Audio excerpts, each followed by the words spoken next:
बिस्मिल्लाहिर्रहमानिर्रहीम। अस्सलाम वालेकुम नाज़रीन, आप यूट्यूब चैनल देख रहे हैं, मैं इमरान खान।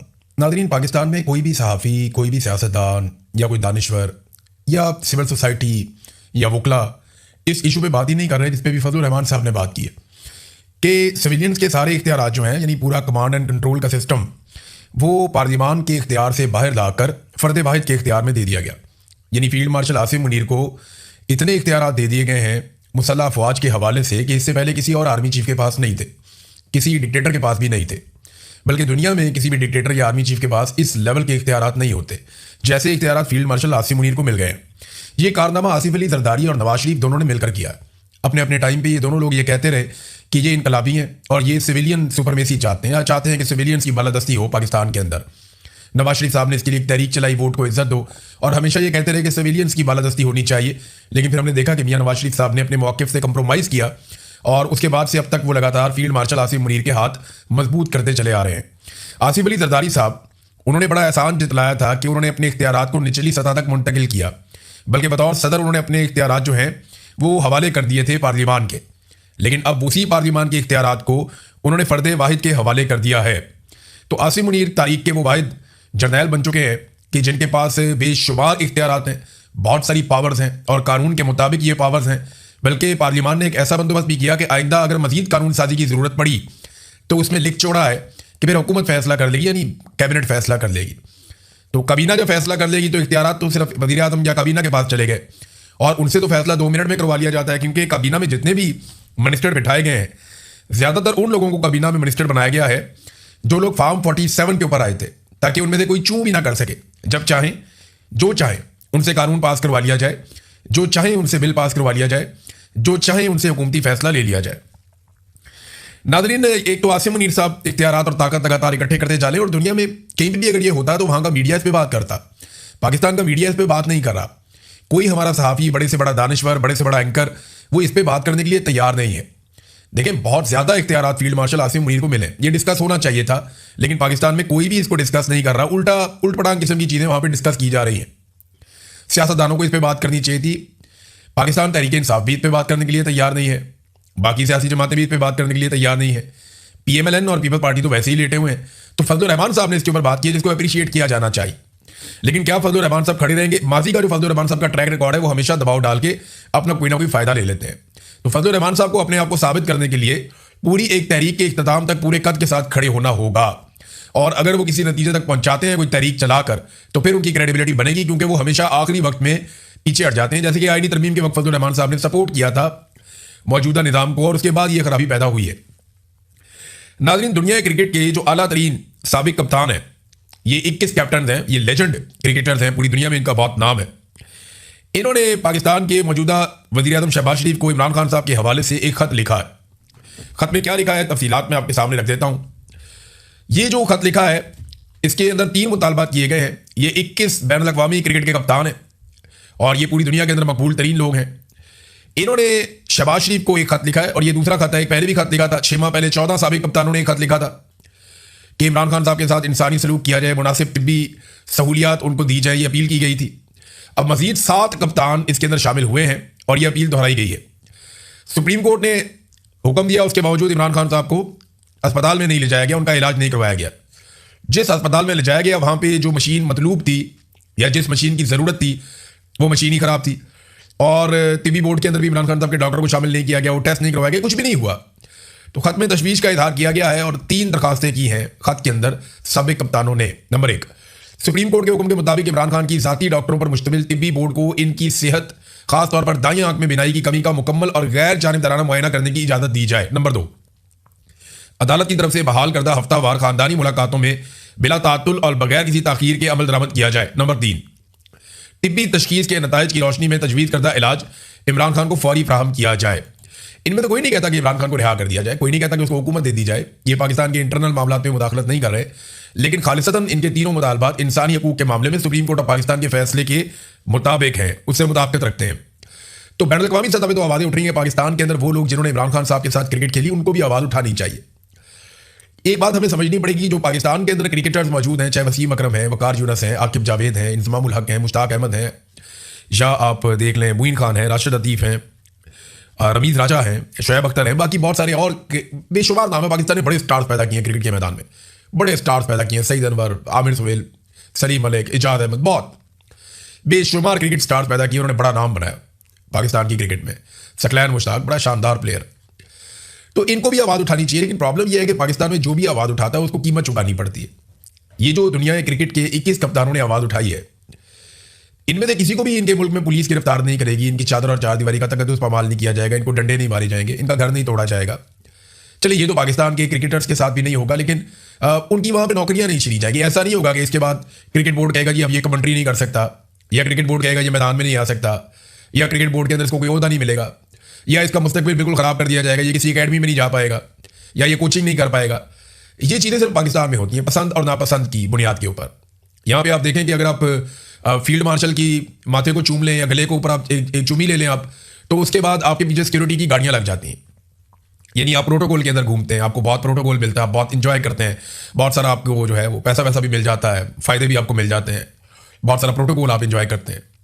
लेकिन अगर आप कोई दूसरी बात कर देते हैं तो उसके बाद आपकी टोपी के नीचे कहीं पे साइड पे 804 का नंबर लिखा हुआ नजर आ जाए तो फिर आप क्रिकेट टीम से बाहर हो जाते हैं, फिर आपके लिए क्रिकेट के दरवाजे बंद हो जाते हैं। तो यहाँ पे तो आप अपनी ओपिनियन दे नहीं सकते, बहुत मुश्किल है। लेकिन इसके बावजूद लोग देते रहते हैं। हाँ, जो इमरान खान साहब के बेनिफिशियरी हैं, प्लेयर्स जिनको उनका नाम इमरान खान ने दिया, उन्हें बोलना जरूर चाहिए था। छोटी मोटी कुर्बानी उनको भी दे देनी चाहिए थी। कौन सा उनको गिरफ्तार कर दिया जाएगा या उनके घर तोड़ दिए जाएंगे? हाँ, उनके साथ ये हो जाएगा कि थोड़ा बहुत उनके ऊपर सख्तियाँ आएंगी, उनका माली मामला खराब हो जाएंगे, या कोई उनको जो मफादात है वो थोड़ी बहुत चोट लग जाएगी। तो इमरान खान ने दिया सारा कुछ इन्हें अल्लाह रब्बुल इज़्ज़त के बाद। अगर वसीम अकरम है या वकार यूनुस है तो इमरान खान की वजह से है। बाकी बहुत सारे प्लेयर, इंजमामुल हक को तो खुद कॉन्फिडेंस नहीं था और इमरान खान कहते थे मुझे मैच जितवाएगा, ये हमें वर्ल्ड कप जितवाएगा। जावेद मियां अदाद के बारे में यह खबर आ रही है कि वो अदालत से रुजू करेंगे अपने साबिक दोस्त और साबिक कप्तान इमरान खान साहब से मुलाकात करने के लिए। अब देखते हैं कि वहां से क्या डेवलपमेंट आती है। बहरहाल एक 42 साला शहरी ने दरखास्त दायर की है कि उसे दिल और गुर्दों की बीमारी है। अडियाला जेल से दरखास्त आई है और सुप्रीम कोर्ट से उसने गुजारिश की है कि उसे भी इमरान खान की तरह निजी अस्पताल में मुंतकिल किया जाए। देखिए, अब ऐसी दरखास्तें रोजाना आएंगी। ये ना बड़ी गंदी और घटिया खेल खेलती है एस्टेब्लिशमेंट। इसने ये दरखास्त क्यों नहीं की कि नवाज शरीफ की तरह मुझे बैरून मुल्क रवाना कर दिया जाए इलाज के लिए, या इसने ये दरखास्त क्यों नहीं की कि परवेज मुशर्रफ की तरह मुझे अदालत जाते हुए रास्ते से अस्पताल में मुंतकिल कर दिया जाए और वहां से बैरून मुल्क मुंतकिल कर दिया जाए। इसने नवाज शरीफ या परवेज मुशर्रफ की मिसाल क्यों नहीं दी? इसने आसिफ अली जरदारी की मिसाल क्यों नहीं दी? इसने सिर्फ इमरान खान की मिसाल क्यों दी? अभी और भी ऐसी बहुत सारी आ जाएंगी। अगर तो इस कैदी को इमरान खान की तरह साबिक ये वज़ीर आज़म है और ये पूरी कौम का एक सबसे बड़ा हीरो है, या पूरी कौम इसके लिए दुआएं कर रही है, या ये कैदी जो है वो पाकिस्तान का सबसे मकबूल सियासी लीडर है, रहनुमा एक बहुत बड़ा, और इसे भी कैद तन्हाई का सामना है, इसके भी सारे हकूक छीन लिए गए हैं, इसके ऊपर भी जुल्म और जबर की फस्तागियत के पहाड़ तोड़े गए हैं, इसकी फैमिली के साथ भी वो सारा कुछ ही किया गया, तो ठीक है फिर दरखास्त डाल दे। भाई, इमरान खान साहब की शख्सियत भी मुख्तलिफ है, उनका किरदार भी मुख्तलिफ है और उनके साथ होने वाला सलूक भी मुख्तलिफ है। इस बुनियाद पर आप सपोर्ट कर सकते हैं कि यार इस बंदे के साथ बड़ा जुल्म हुआ, इसको कुछ ना कुछ तो उस जुल्म का बदला दिया जाए ना। बाकी सारे कैदियों की तरह अगर इमरान खान को भी रखा जाता तो आप बाकियों कैदियों वाला सलूक भी इमरान खान के साथ कर लेते। इमरान खान को तो कैदियों वाले हुकूक भी नहीं मिले। यानी मुलाकातें तो कैदी का बुनियादी हक होता है, टेलीफोन पे बात करना, किताब तक रसाई, टीवी तक रसाई, एक्सरसाइज तक रसाई, ये सारी चीजें कैदियों का बुनियादी हक होता है। कैदी तो सारा दिन जेल के अंदर खुले फिरते रहते हैं, कोई इधर जाता है, कोई उधर जाता है, इधर गप्पे लगाते हैं, उधर गप्पे लगाते हैं। कहीं बैठ के मैंने देखा ताश खेल रहे होते हैं, कहीं बैठ के लूडो खेल रहे होते हैं। मैंने अपनी आंखों से देखा जेल के अंदर, मैं खुद भी जेल में रहा हूं 2 दफा, कई दफा मैं 10 दफा पकड़ा गया हूं, कोई मेरे ख्याल में 7-8 दफा तो थानों के अंदर रहा हूं और 3 दफा मैं जेलों के अंदर गया हूं। तो मैं देखता हूं वहां पे कैदी क्या करते हैं, किस तरह रहते हैं। तो जिस तरह की कैदी तन्हाई इमरान खान साहब की है, वैसी अगर किसी और कैदी को रखा जाए और उस तरह तंग किया जाए तो फिर वो बात भी करे ना। और वैसे भी ये साबिक वज़ीर आज़म है, मुल्क का सबसे बड़ा लीडर है, इसका बहुत फर्क है। तो नवाज शरीफ की मिसाल कोई नहीं देता। नाज़रीन, भारत से ना एक उनके साबिक जज हैं, बल्कि चीफ जस्टिस हैं साबिक इंडियन सुप्रीम कोर्ट के, जस्टिस मार्कंडे। ये बड़े मशहूर आदमी है, इनके फैसले भी बड़े मशहूर हैं। उन्होंने एक बात की है, उन्होंने कहा जी पाकिस्तानी सुप्रीम कोर्ट के वादे हुक्म के बावजूद इमरान खान को शिफा अस्पताल मुंतकिल ना करना और 3 डॉक्टरों की कमेटी तश्कील ना देना इस बात का सबूत है कि पाकिस्तानी एस्टेब्लिशमेंट अदलिया के अहकामात की तामील नहीं करेगी जिनसे वो इत्तफाक नहीं करती। यानी जो पाकिस्तान की अदलिया कहती है, जो फैसला देती है, अगर एस्टेब्लिशमेंट को पसंद नहीं है तो फिर वो उसके ऊपर अमल दरामद नहीं होने देती। अगर मैं चीफ जस्टिस होता, वो इंडियन चीफ जस्टिस साबिक वो ये कह रहे हैं कि अगर मैं चीफ जस्टिस होता तो इन हालात में पाकिस्तान की तमाम अदालतों को उस वक्त तक बंद कर देता जब तक एस्टेब्लिशमेंट की जानिब से ये मजबूत यकीन दहानी ना मिल जाती कि वो मुस्तकबिल में अदालतों के अहकामात की पाबंदी करेगी। ये तो आज़ाद जज ही कर सकता था, कादी फायद ईसा और उसकी बाकियात तो नहीं कर सकती। जस्टिस याया अफरीदी तो कंप्रोमाइज जज है पहले दिन से ही। याया अफरीदी ने तो कादी फायद ईसा से ज़्यादा सहूलत करी की है। कादी फायद ईसा ने तो बहुत ही गंद मारा, बहुत ही फजूल काम किया, लेकिन जस्टिस याह्या अफरीदी ने सिस्टम की सहूलतकारी में कोई कसर नहीं छोड़ी है। नाज़रीन, मैं आपको कह रहा था ना शुरू में कि तवज्जो भटकाई जाती है दूसरी चीज़ों की तरफ। एक तरफ पाकिस्तान तहरीक इंसाफ अपनी तहरीक को तेज़ करने की कोशिश कर रही है, लेकिन मेरी इंफॉर्मेशन के मुताबिक पाकिस्तान तहरीक इंसाफ में बहुत सारी डिवीजन है। कोशिश तो हो रही है कि लोग इकट्ठे हो, लोग निकलना भी चाहते हैं, लोग बाहर आना भी चाहते हैं, लेकिन स्पॉयलर्स बहुत सारे हैं, यानी मामले को खराब करने वाले लोग ज्यादा हैं। एक दूसरे से जेलसी, एक दूसरे से सियासी मुकाबला, एक दूसरे की मुखालफत, वो बहुत ज्यादा है और उसकी वजह से इनकी तहरीक को हमेशा नुकसान पहुंचता है। इमरान खान साहब जो सारी पार्टी को जोड़ के और बांध कर रखते हैं, वो जेल के अंदर बंद हैं, उनसे मुलाकातें भी बंद हैं, वो कोई इंस्ट्रक्शन भी नहीं दे पाते, तो फिर तहरीक तेज कैसे होगी? एक और चीज जो मुझे पता चली है कि अभी फंडिंग वंडिंग का भी इन्होंने कोई बंदोबस्त नहीं किया कि इनके पास बहुत सारे फंड होने चाहिए। अगर तो वाकई इन्होंने जाना है मिलियंस में लोगों को लेकर उनको जाना है, इस्लामाबाद में पहुंचना है, चंद दिन भी लगेंगे, तो क्या इतने बड़े पैमाने पे इनके पास फंड्स मौजूद हैं? इसका भी जवाब अभी तक नहीं कहीं से मिल रहा। कोई समझ नहीं आ रही कि फंडिंग वो तो हुई नहीं, नजर ही नहीं आया कुछ। और मैंने मुख्तलिफ सोर्सेज से पूछा, उन्होंने भी कहा कि ऐसा कुछ नहीं हुआ। नए सूबों का चूरन बहुत तेज कर दिया गया ऐसे में। ये डाइवर्जन लगाते हैं। डाइवर्जन कैसे लगाते हैं? पीपल्स पार्टी पीएमएल आपस में लड़ पड़ेंगे, वहां पे जमात इस्लामी ने धरना दे दिया, वो बैठ गए, वो धरने पे बैठे हैं, हुकूमत रोजाना की बुनियाद पर पेट्रोल की कीमतें बढ़ाती जा रही है, वो धरना देके बैठे जी कीमतें कम करो। हो सकता है किसी दिन हुकूमत कुछ कम करके उनको फेस सेविंग देके वहां से उठा दें, फिर हुकूमत दोबारा से बढ़ा देगी। तो जमात इस्लामी जो है वो एक ऐसा लगता है कि बार बार एस्टेब्लिशमेंट की बी टीम के तौर पर आती है। जब भी कभी एस्टेब्लिशमेंट मुश्किल में होती है तो जमात इस्लामी एक एहतजाज करके चीज़ों को नॉर्मलाइज करती है। फ़लस्तीन के हक में एहतजाज करवाना हो तो जमात इस्लामी को ले आते हैं, वो एहतजाज करते हैं और फिर वो चीज़ें नॉर्मलाइज हो जाती हैं। कोई जुल्म हो वो एहतजाज करते हैं, चीज़ें नॉर्मलाइज हो जाती हैं। अभी पेट्रोलियम मसनूआत की क्योंकि कीमतें बहुत बढ़ गई थी, बड़ा रोला पड़ गया था, तो जमात इस्लामी ने जो है वो इसको एक एहतजाज किया है, लेकिन कोई फ़र्क नहीं उससे पड़ेगा, पहले भी नहीं पड़ा। तो जमात इस्लामी किसी हुकूमत के खिलाफ ग्रैंड अलाइंस का या इत्तेहाद का हिस्सा भी नहीं बनती। वो कहती है हम अपनी अलग ही जद्दोजहद करेंगे, हम किसी इत्तेहाद का हिस्सा नहीं बनेंगे। यानी एस्टेब्लिशमेंट के खिलाफ अगर कोई भी तहरीक चलती है पाकिस्तान में तो वो इसका हिस्सा नहीं बनते, वो अपने आप को अलग रखते हैं। तो नए सूबों का चूरन बहुत तेज कर दिया गया है। लेकिन देखिए, नए सूबे बनने चाहिए, छोटे इंतजामी यूनिट्स बनने चाहिए, उसूलों के मुताबिक बनने चाहिए, लेकिन उसको बनाएगा कौन? एक ऐसी हुकूमत जिसे अवाम ने मुंतखब किया होगा, वही बनाएगी ना नए सूबे। एक जाली हुकूमत से आप कोई भी काम लेंगे, इनकी नहूसत इतनी ज्यादा है कि ये सही काम भी करते हैं तो गलत हो जाता है, ये जो काम करते हैं वो उल्टा पड़ जाता है। तो अगर ये नए सूबे बनाएंगे तो फिर भी उल्टे ही पड़ेंगे। नहूसत बहुत ज्यादा है, बेबरकती बहुत ज्यादा है, क्योंकि ये हुकूमत जो है वो लोगों की लाशों और सिसकियों के ऊपर कायम की गई है, ये उसके ऊपर अपनी हुकूमत कर रहे हैं, तो यहां पे बरकत नहीं पड़ सकती, ये मनूसत ही पड़ी रहेगी। लिहाजा एक ऐसी हुकूमत जो लिजिटिमेट गवर्नमेंट है, जिसे अवाम अपने वोटों के साथ लेकर आए, वही हुकूमत अवामी मसाइल हल कर सकती है। नाज़रीन, एक खबर आ रही है खैबर पख्तूनख्वा से, और ये सोशल मीडिया पे आई अभी तक। इसकी तस्दीक पाकिस्तान के जो वहाँ के मकामी सहाफ़ी हैं उनकी जानिब से हो जाएगी सुबह तक, मेरे ख्याल में, बल्कि सुबह हो गई है ऑलमोस्ट। तो बहुत मुमकिन है कि आने वाले घंटों में इसकी कोई तफसीलात मजीद आ जाए, या हुकूमत कोई तस्दीक कर दे, या ISPR की जानिब से कोई स्टेटमेंट आ जाए। लेकिन खबर यह है कि पाकिस्तानी फोर्सेज ने कोरम एजेंसी के इलाके में शदीद बमबारी की है, और जो पश्तूनों के रिहायशी मकानात हैं उनके ऊपर बमबारी की इतला मिली है, कई जाने की भी इतलात मिली है, और अभी तक कोई मजीद तफसीलात नहीं है। जैसी इसकी तफसीलात आएंगी, लेकिन ये हवाई हमला हुआ है, और जो मुबैना तौर पर सोशल मीडिया पर मकामी लोगों की जानिब से निशानदेही की गई है वो ये है कि फ़िज़ाई हमला किया गया है, और ये कोरम एजेंसी के इलाके में किया गया है, और ये उस ऑपरेशन का हिस्सा है जो फौज खैबर पख्तूनख्वा में वहाँ की हुकूमत की मर्जी के खिलाफ कर रही है। नाज़रीन, एक धमकी ईरान ने लगाई है अपने मुखालिफिन को, ये मैं आपको ज़रूर पढ़ के सुनाऊंगा, इससे आपको पता चलेगा कि खित्ते के हालात किस तरफ जा सकते हैं। क्योंकि ईरान के ऊपर ना अमेरिका बराह रास्त इस तरह की लड़ाई तो कर नहीं रहा।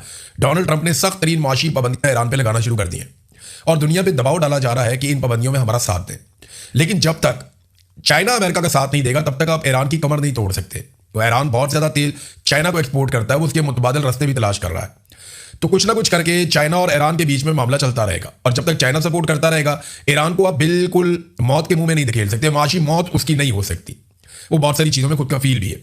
तो डोनाल्ड ट्रंप ने क्योंकि बहुत बड़ी माशी पाबंदियां जंगी बुनियादों के ऊपर लगाई हैं ईरान के ऊपर, तो इस पर ईरान ने जलजले जैसी सख्त जवाबी कार्रवाई की तंबीह कर दी है। और ईरान की सुप्रीम नेशनल सिक्योरिटी काउंसिल के जो सरबराह हैं रज़ाई साहब, उन्होंने कहा है कि अगर ईरान के खिलाफ अमरीकी साजिश का हिस्सा बना जाएगा तो फिर खलीजी ममालिक के अंदर जो तवानाई के तमाम बुनियादी ढांचे और आपने हुर्मस के जो मुतबादिल ऑयल रूट्स हैं उनको ईरान निशाना बनाएगा, यानी यहाँ से तेल जाने नहीं देगा।